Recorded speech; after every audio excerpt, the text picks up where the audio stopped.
এটা দেখি inheritance with beige and derived classes C++ inheritance with beige and derived classes এই লিঙ্কটা ওকে আমরা এই লিঙ্কে গেলাম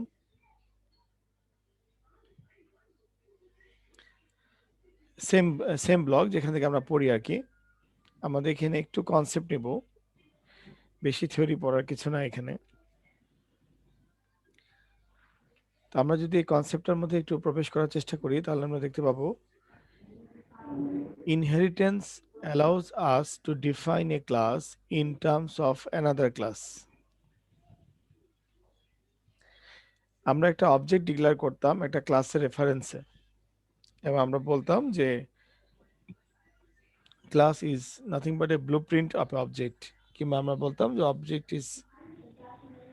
object consists all the behavior of a class এভাবে আমরা কনসেপ্টটাকে আমাদের আয়ত্তে নিয়ে আসছি এবং ক্লাসকে সরাসরি ব্যবহার করা যায় না এই জন্য ক্লাস একটা ডাটা টাইপ হিসেবে আমরা ট্রিট করে একটা কম্পাউন্ড ডাটা টাইপ হিসেবে আমরা ট্রিট করে সেই অবজেক্ট ভেরিয়েবলটা ডিক্লেয়ার করে সেই অবজেক্ট ভেরিয়েবলটা আমরা মেইনের মধ্যে ব্যবহার করেছি সেম জিনিস একটু একই থাকবে এখানে একটু পরিবর্তন আসবে সেটা হচ্ছে ইনহেরিটেন্স এটা হচ্ছে নিউ আর্কিটেকচার এই C++ অবজেক্ট ওরিয়েন্টেড প্রোগ্রামিং এর যেখানে ক্লাস থাকবে ক্লাস দিয়েই ইনহেরিটেন্স তৈরি করা হয় এবং real beauty of object oriented programming is inheritance ছাড়া আসলে অবজেক্ট ওরিয়েন্টেড প্রোগ্রামিং এত সুন্দর হতো না আমরা দেখা যাবে যে সাধারণত প্রোগ্রামাররা যত সফটওয়্যার তৈরি করে তার 99% এর মধ্যেই ইনহেরিটেন্স থেকে যায় তো আমরা এখানে দেখি কি লেখা আছে inheritance allows us to define a class in terms of another class which makes it easier to create and maintain an application. This also provides an opportunity to reuse the code functionality and fast implementation time. এটা মনে রাখতে হবে যে reuse of the code functionality মানে একটি কোডকে আমাদের লেখা একটি মেথডকে কিংবা একটি কনস্ট্রাক্টরকে বারবার ইউজ করতে পারা একটা সফটওয়্যারের মধ্যে একটা সফটওয়্যার কিভাবে তৈরি হয় একটা software number of swords code দিয়ে তৈরি হতে পারে সোর্স কোডগুলো আলাদা আলাদা ফাইলে থাকতে পারে কিংবা একটি ফাইলের মধ্যে আলাদা আলাদা ফাংশনে থাকতে পারে একটি প্রজেক্ট ফাইল থাকতে পারে সেখানে অনেকগুলো C++ জাভার ফাইল থাকতে পারে সবকিছু মিলেই একটা সফটওয়্যার তৈরি হয় সাথে একটা ডাটাবেস থাকতে পারে সাথে HTML CSS থাকতে পারে এটা ডিপেন্ড করতেছে সফটওয়্যারের গঠন প্রণালীর উপরে বাট এখানে বলা হচ্ছে যে ইনহেরিটেন্স হচ্ছে এমন একটা জিনিস যেটাকে রিইউজ করা যায় তার মানে ইনহেরিটেন্স শুধু ডিক্লেয়ার করলে হবে না কিংবা ইনহেরিটেন্স তৈরি করতে পারলে হবে না রিইউজ করার অভ্যাস থাকতে হবে এবং কায়দা কানুন জানতে হবে এন্ড ফাস্ট ইমপ্লিমেন্টেশন টাইম দ্রুত ইমপ্লিমেন্ট করা যায় fine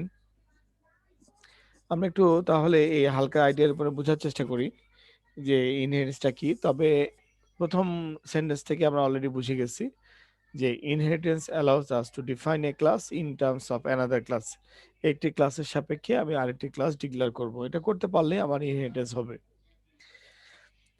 The programmer can designate that new আমরা class কি এটা should তুলনা করব একটা ক্লাসের সাথে আরেকটা ক্লাস তুলনা করা মানে কম্পেয়ার করা না একটা ক্লাসের সাপেক্ষে আরেকটি ক্লাস তৈরি করা ঠিক আছে যেমন আপনি আপনি আপনার বাবা মা থেকে হয়েছেন সো আমি বলতে পারি যে আমি যদি বলি ফর এক্সাম্পল আপনার বাবার নাম আব্দুল রহিম তাই আমি বলতে পারি যে আব্দুল রহিমের মেয়ে তাহলেও আপনি যে আমি আপনার সরাসরি নাম ধরে ডাকলাম তাহলেও আপনি তাই ঠিক আছে তাহলে আমি জি যদি স্যার এভাবে করি যে এটি চৌধুরী পরিবারের মেয়ে তাহলে কি হলো এটা চৌধুরী পরিবারের সাথে সে কানেক্টেড হয়ে গেল চৌধুরী পরিবারের বাবা মা তাদের বাড়ি অ্যাড্রেস গাড়ি বাড়ি সবকিছুর সাথে সে কানেক্টেড এভরিথিং হয়ে গেল হ্যাঁ এভরিথিং এর সাথে তো কিন্তু but you alone itself a class আপনার আবার আলাদা একটা পরিবার হবে আপনার আবার আলাদা একটা বাড়ি থাকবে আপনার একটা আলাদা জব থাকবে আপনার ফ্যামিলি থাকবে আপনার বেবি থাকবে সেগুলো আলাদা ব্যাপার হবে বাট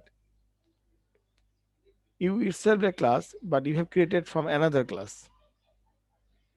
যখন আমরা একটি ক্লাসের উপর ডিপেন্ড থাকতে চাইবো না আমরা মনে করব যে আমাদের এই জগতে দুটো ক্লাস থাকবে ফর এক্সাম্পল আমরা বলতে পারি হিউম্যান একটা ক্লাস ছিল তো অ্যাকচুয়ালি হিউম্যান ক্লাস দিয়ে আমি সব কাজ করতে পারতাম, কিন্তু আমার প্রোগ্রামিং এ কিংবা রিয়েল লাইফে এমন একটি জটিলতা দেখা দিল যে ম্যান এবং ওমেন এই দুটোকে আমাকে আলাদা করতেই হবে। তাহলে আমাকে আলাদা করতে হবে কাজের সুবিধার্থে। তাহলে আমি ম্যান এবং ওমেন এই দুটোর যে যে বিশেষ বৈশিষ্ট্যগুলো আলাদা, তাদের মধ্যে যে যে ক্যারেক্টারগুলো আলাদা, যে যে প্রপার্টিজ গুলো এদের মধ্যে আলাদা, সেগুলোকে নিয়ে আমি আলাদা একটা ক্লাস গঠন করতে পারি। তো আমি তখন কি করব, আমি প্রথমে হিউম্যান একটা ক্লাস ডিক্লেয়ার করব, তারপরে একটা ম্যান ক্লাস, একটা ওমেন ক্লাস। সো এটা কিন্তু ইনহেরিটেন্স হয়ে গেল তাহলে, যে আমি একটা মূল ব্রাঞ্চকে বিশেষ প্রয়োজনে দুটো আলাদা ব্রাঞ্চে পরিণত করেছি মূল ব্রাঞ্চের বৈশিষ্ট্য নিয়ে। তাহলে অবজেক্টও তো একই কাজ করতো। হ্যাঁ, অবজেক্ট একই কাজ করতো, বাট অবজেক্ট নিজে একটা ক্লাস তৈরি করতো না যে তাকে কেউ রেফার করবে। আচ্ছা, তাহলে আমরা এখানে বলতে পারি যে programmer can designate the new class should inherit the member of existing class. Fine. The existing class is called base class and the new class is referred as the derived class. আমরা সবার আগে যে ক্লাসটা তৈরি করব সেটাকে base class বলতে পারি। নামের সাথে কাজে পরিচয় আছে, বেস ক্লাস এবং ডিরাইভড ক্লাস, মানে যেগুলো পরবর্তীতে তৈরি হয়। বাট আমি ক্লাসের নাম যে আমাকে বেস দিতে হবে কিংবা আমাকে ডিরাইভ ক্লাসগুলোর নাম যে ডিরাইভ দিতে হবে এরকম না, আমরা যে কোনো নামকরণ করতে পারি। আচ্ছা, এখানে অনেক রকম এক্সাম্পল আছে, আমরা এটা স্টাডি করে নিব, সমস্যা নাই, থিওরি পড়ে নিব। আমরা সেকেন্ড প্যারাগ্রাফ দেখি, বেস অ্যান্ড ডিরাইভ ক্লাস। এখানে বলা হচ্ছে a class can be derived from more than one classes. এখানে আরেকটা জটিলতা আমরা পাচ্ছি, একটা আইডিয়া পাচ্ছি, a class can be derived from more than one classes. মানে বিষয়টা এমন দাঁড়ালো যে একটা ক্লাস তৈরি হয়েছে আবার দুটো ক্লাস থেকে, প্রয়োজনে, বিশেষ প্রয়োজনে দুটো ক্লাস থেকে তৈরি হয়েছে। ওই দুটো ক্লাসও আলাদা আলাদা ক্লাস, তাদের নিজস্ব সকল যন্ত্রপাতি তাদের আছে, তারা একাই একটা ইন্ডিপেন্ডেন্ট সত্তা ছিল। বাট বিশেষ প্রয়োজনে কিংবা সিস্টেম এমন এমন একটা পরিস্থিতি দাঁড় করিয়েছে যে প্রোগ্রামারকে আরেকটি ক্লাস তৈরি করতে হয়েছে দুটো ক্লাসের রেফারেন্সে। যেমন একটা চাইল্ড বাবা মা রেফারেন্সে তৈরি হয়েছে, আমরা এটাকে এইভাবে এক্সাম্পল দিতে পারি, which means it can inherit data and function from multiple base classes। মানে দুটো বেস ক্লাস থাকবে, হতে পারে। To define a derived class we use a class derivation list। মানে ক্লাসকে ডেরিভেশন করার জন্য একটা লিস্ট আর্কিটেকচার আছে, সেটা আমাদেরকে ফলো করতে হবে। To specify the base class, মানে আমাদের বেস ক্লাস একটা হবে না দুটা হবে, একটা লিস্ট বানায় দিতে হবে আমাকে। A class derivation list names one or more base classes and has the form। ওকে, আমরা এটা আর থিওরি পড়বো না, আমরা এতটুকু কনসেপ্ট ইজ এনাফ। আমরা এটা প্র্যাকটিক্যাল করার সময় দেখে নিব যে একটা ক্লাস কিভাবে দুটো বেস ক্লাসকে ইউজ করে কিংবা একটা ক্লাস কিভাবে একটা বেস ক্লাসকে ইউজ করে। তো এখানে একটা স্যাম্পল প্রোগ্রাম আছে, আমরা যেহেতু এখানে আসি আমরা প্রোগ্রামটা দেখেই যাই, নো প্রবলেম। এখানে দেখা যাচ্ছে where where access specifier। What is access specifier? আমরা ক্লাসের ইনস্ট্যান্স গুলোকে যেভাবে ব্যবহার করতে পারবো, যেভাবে, যে সিকিউরিটির মাধ্যমে কিংবা যে রেস্ট্রিকশনের মাধ্যমে ব্যবহার করতে পারবো তাকে আমরা অ্যাক্সেস স্পেসিফায়ার বলি। যেমন public, private, protected etcetera. By default everything is private যদি আমরা পাবলিক না করি কিংবা প্রোটেক্টেড না করি। তাহলে এখানে দেখা যাচ্ছে যে where access specifier is one of public, protected আর প্রাইভেট, মানে ইনহেরিটেন্স প্রোগ্রামিং এ যে কোনো একটি থাকবে, তবে প্রোটেক্টেডের ব্যবহার ইনহেরিটেন্সে আছে, খুব বেশি পরিমাণে আছে। And base class is the name of previously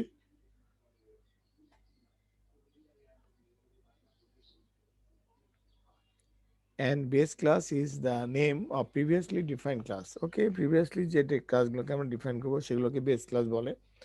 অথবা আমরা এভাবে ভাবতে পারি প্রথম যে ক্লাসটা আমরা তৈরি করেছি সেটাকে বেস ক্লাস বলে। If the access specifier is not used then it is private by default। ওই যেটা বললাম, কোনো কিছুই লিখিনি মানে প্রাইভেট, আমার ব্যক্তিগত প্রপার্টিস। ওকে, এখানে একটা প্রোগ্রাম দেখা যাচ্ছে যে প্রোগ্রামটাকে একটা নমুনা প্রোগ্রামে দাঁড় করানো হয়েছে। এটা একটা আর্কিটেকচার, এটাকে আমরা স্ট্যান্ডার্ড ফলো করতে পারি। এখানে দেখেন, দেখা যাচ্ছে যে বেস ক্লাস কমেন্টে লেখা আছে শেপ, শেপ নামে একটা বেস ক্লাস তৈরি করা আছে। কি কনসেপ্ট একটু দেখেন, তাকায় দেখেন।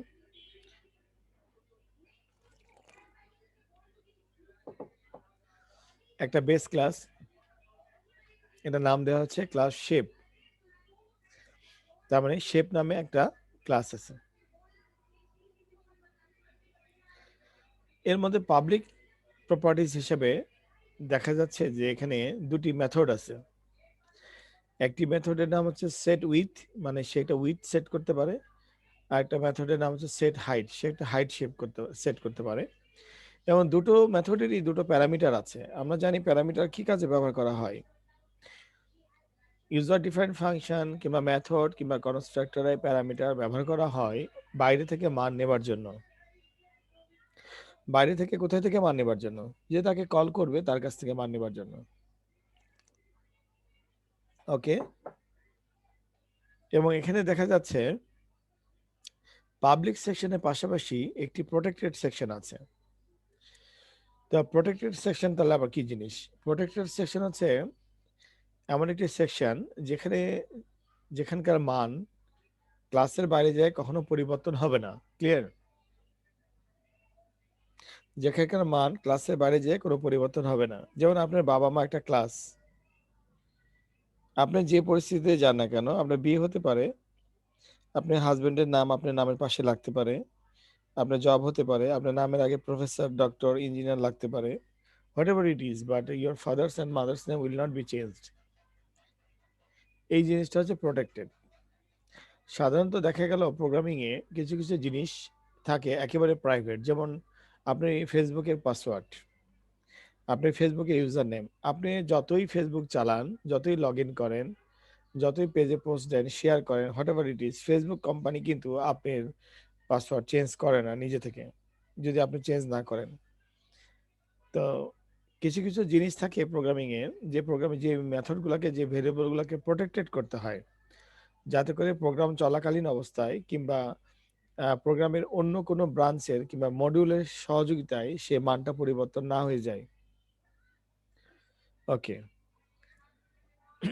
এখন আমরা যদি ডিরেক্ট ক্লাসের দিকে তাকাই, দেখা যাচ্ছে যে আমরা এর আগে এতদিন পর্যন্ত যত প্রোগ্রামিং করেছি সেখানে একটি মাত্র ক্লাস ডিক্লেয়ার করেছি। বাট আজকে হঠাৎ করে দেখতে পাচ্ছি আমরা আরেকটি ক্লাস ডিক্লেয়ার করেছি এবং এখানে একটা কোলন চিহ্ন দিয়েছি। এটার নাম হচ্ছে ইনক্যাপসুলেশন অপারেটর, অথবা আপনি কোলন ভাবতে পারেন, মনে রাখতে না পারলে কোলনই ভাববেন। তো দেখা গেল যে আমি একটা ক্লাসের নাম দিলাম, নিউ একটা ক্লাসের নাম, বাট পাবলিকলি তাকে শেয়ার করলাম শেপের সাথে। মানে রেক্টাঙ্গেল একটা ক্লাস তৈরি হলো পাবলিক মোডে শেপের সাথে। দ্যাট মিনস শেপের যত বৈশিষ্ট্য ছিল, শেপের মধ্যে কি কি বৈশিষ্ট্য ছিল? শেপের মধ্যে দুটি মেথড ছিল, একটি মেথডের নাম উইথ, একটি মেথডের নাম সেট হাইট, এবং শেপের মধ্যে দুটি প্রোটেক্টেড ভেরিয়েবল ছিল। এই চারটি উপাদানই এই রেক্টাঙ্গেল ক্লাসের মধ্যে চলে আসলো বাই ডিফল্ট। তার মানে রেক্টাঙ্গেল ক্লাস উপরে সে নিজেই একটি ক্লাস, তার আলাদা বৈশিষ্ট্য আছে, তার আলাদা কাজ আছে, তার আলাদা জগৎ আছে, তার আলাদা মেথড আছে, ফাংশন আছে, তার আলাদা ভেরিয়েবল আছে, এভরিথিং আছে, কিন্তু সে বাই ডিফল্ট বেস ক্লাসের কিছু বৈশিষ্ট্য নিয়ে নিল। আচ্ছা, এবার আমরা দেখতে পাচ্ছি রেক্টাঙ্গেল ক্লাসের মধ্যে তার কিছু কাজ আছে। কি কাজ আছে? তার মধ্যে একটা মেথড আছে যার কাজ হচ্ছে এরিয়া ক্যালকুলেট করা, এবং সে তার সামনে ইন্টিজার দেখতে পাচ্ছি, তার মানে তার একটা প্রোটোটাইপ আছে, সে রিটার্ন করতে পারে। ওকে ফাইন, যে তাকে কল করবে সে তাকে রিটার্ন করে দিবে। তাহলে এখানে আমরা কি দেখতে পারলাম? একটা simple inheritance, very simple inheritance. একটি ক্লাস আরেকটি ক্লাসের সাপেক্ষে তৈরি হয়েছে, একটি ক্লাস দুটি ক্লাসের সাপেক্ষে তৈরি হয়েছে, কিংবা একটি ক্লাস দুটি ক্লাসকে জন্ম দিয়েছে, কিংবা একটি ক্লাস চারটি ক্লাসকে জন্ম দিয়েছে, ওরকম না। Very simple. আমাদের প্রথম প্রোগ্রামটা আমরা ভেরি সিম্পলি করব। ভেরি সিম্পল, একটা ক্লাস আরেকটি ক্লাসের রেফারেন্সে তৈরি হয়েছে। এখন মেইনের মধ্যে কি পরিবর্তন আসছে? আমরা দেখতে পাচ্ছি মেইনের মধ্যে অবজেক্ট ডিক্লেয়ার করা হয়েছে, ভালো কথা, কিন্তু আমার ক্লাস তো দুটা, তাহলে কি আমি দুটো অবজেক্ট ডিক্লেয়ার করেছি? না, আমি একটা অবজেক্টই ডিক্লেয়ার করেছি। তার মানে ডিরাইভ ক্লাসকে যদি আমরা ডিক্লেয়ার করি, সবার শেষ ক্লাসটাকে যদি আমরা ডিক্লেয়ার করি মেইনের মধ্যে, তাহলে আমরা বেস ক্লাসকেও ব্যবহার করতে পারবো, ডিরাইভ ক্লাসকেও ব্যবহার করতে পারবো। কিন্তু আমরা যদি বেস ক্লাসকে মেনের মধ্যে ডিক্লেয়ার করতাম, তাহলে আমরা কোনো অবস্থাতেই মেনের মধ্যে ডিরাইভ ক্লাসের উপাদানগুলোকে পেতাম না। কোনো অবস্থাতেই আমরা উপাদানগুলোকে পেতাম না। তো এই জন্য আমরা সাধারণত যে কাজটা আপনি করবেন, যে যদি কোনো ক্লাসিফিকেশন না থাকে কিংবা রিজন না থাকে, তাহলে প্রোগ্রামে সবার আগে ডিরাইভ ক্লাসটাকেই অবজেক্ট হিসেবে ডিক্লেয়ার করবেন। আসলে খুব ভালো করে চিন্তা করে দেখেন, বোঝার কিছু নাই কিংবা এখানে জটিলতার কিছু নাই। একটা ক্লাস ব্যবহার করতাম, দুটা ক্লাস ব্যবহার করব। আর আপনারা যে প্রোগ্রামটা প্র্যাকটিস করেছেন, এই প্রোগ্রামটা প্র্যাকটিস করতে যে এই হোমওয়ার্কটা করতে যে আপনাদের ক্লাস লেখা, মেথড লেখার অভ্যাস হয়ে গেছে। সো আপনারা এটা করতে পারেন।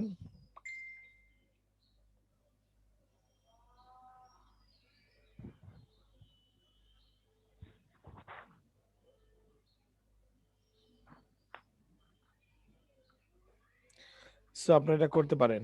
আচ্ছা, তাহলে আমরা একটা প্রোগ্রামের মাধ্যমে এটাকে প্র্যাকটিস করি। তো আপনাদের দায়িত্ব, রেসপন্সিবিলিটি থাকবে এইটাকে আবার পুনরায় পড়া, এই এক্সাম্পল 1 দেখা, এক্সাম্পল 2 দেখা, একটু নোটগুলো পড়া, পড়ে এইখানে এক্সারসাইজগুলোকে প্র্যাকটিস করতে চেষ্টা করা। ঠিক আছে? তো আমি এই পুরো জিনিসটাকেই এখন একটি এক্সাম্পল প্রোগ্রামের মাধ্যমে বুঝিয়ে দেব।